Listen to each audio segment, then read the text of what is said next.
speaking of the third line, Jeff Halper. For me, he gets a B+. Halpern's been a great pickup for the Canadiens. He started the year playing with Darche and Pouliot, and though that was the PhD line, they were the Canadiens' one of their best lines. Probably the best line after the Plekanec line. Darche, Pouliot, Halpern, they seem to have great chemistry.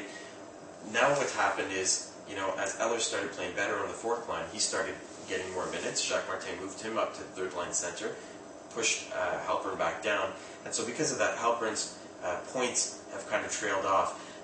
But with Halpern, he's a player that brings so much more than just points. He's one of the best penalty killers on the team, up there with Plekanec and Payet and Moen as well.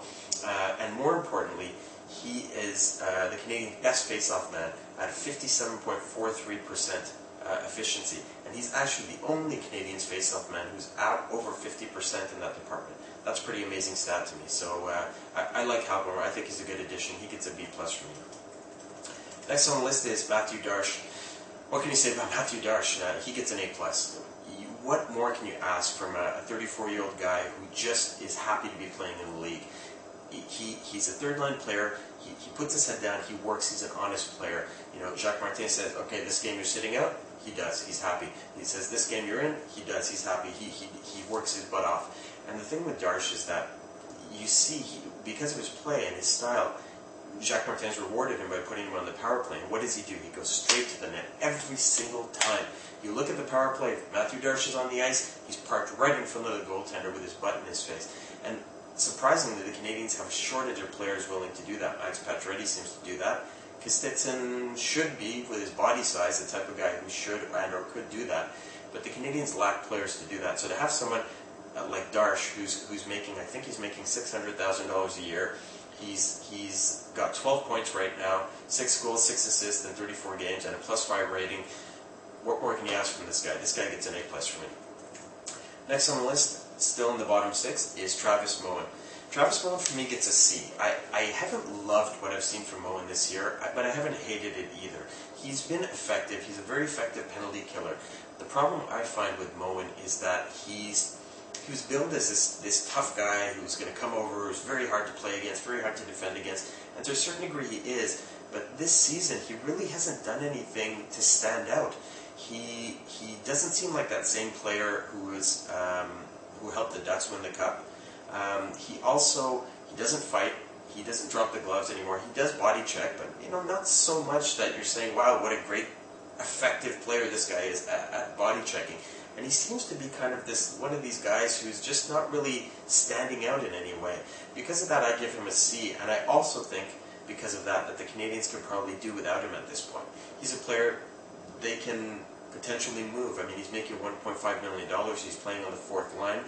I'm not a fan of having players on the fourth line that are making over $1 million a year. It doesn't make sense in the salary cap world. So, because of that, I think there's a very real possibility that Moen could be moved before the end of the season. Maybe it's even time to bring up Ryan White. I mean, he's a guy who could replace him easily, I think, and be much cheaper. Next on the list is center Lars Eller. Eller I give a C to as well, and not so much because he hasn't been doing a ton on the ice.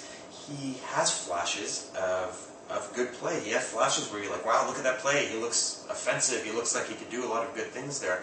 But then he has other times where it's not effective. He has other times where he's not using his line mates properly, where you see it's almost like he passes the puck only when he's in trouble.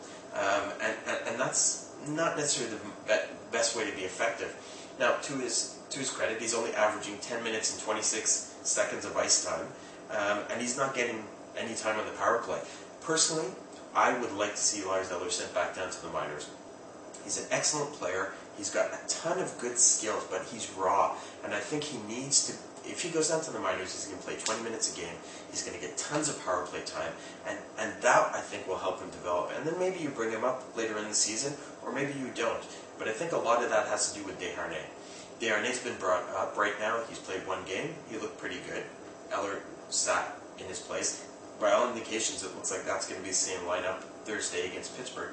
So what I think the Canadiens are trying to do is one of two things. They're either trying to look at Desharnais and say, let's see, can this guy really be a third-line center in this league? Can he do it? And if he can, maybe let's send Lars Eller back down so he can continue seasoning.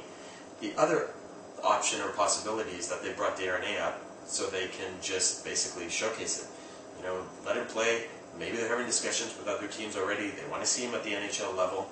Bring him up, let's see what he does, and then who knows, maybe they trade him. I mean, I think it's one of two possibilities because the team really can't keep both players up. So anyways, for Eller, I give him a C. Next on the list here, and I think, yep, this is the final player on the list, final forward on the list for this mid-season video report, is Tom Pyatt. Pyatt I also give a C too. Kind of like Travis Moen, he hasn't really done anything great this year. He hasn't done anything very bad, but he also hasn't done anything very good. He's just kind of there. He's still, the one thing that he does do very well, however, is his penalty killing. He's still one of the best penalty killers on the Canadiens. And because of that, he's still a useful player. He's very inexpensive as well, and he tends to be a hard worker. He skates very fast.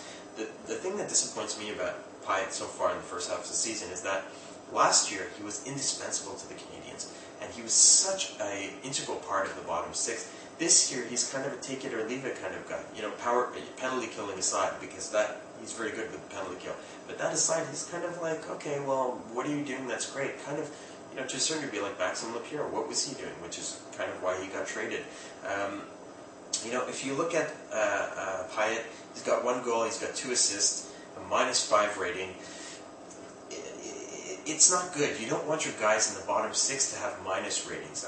You know, especially on the 4th line. You'll go with your 4th line. You don't necessarily expect offense from them, but you definitely don't want them to cause goals against you. And at -5, it shows that him and his line are not very strong even strength. And that's a problem for the Canadiens, you know, who are having trouble scoring even strength, you know, as it is right now.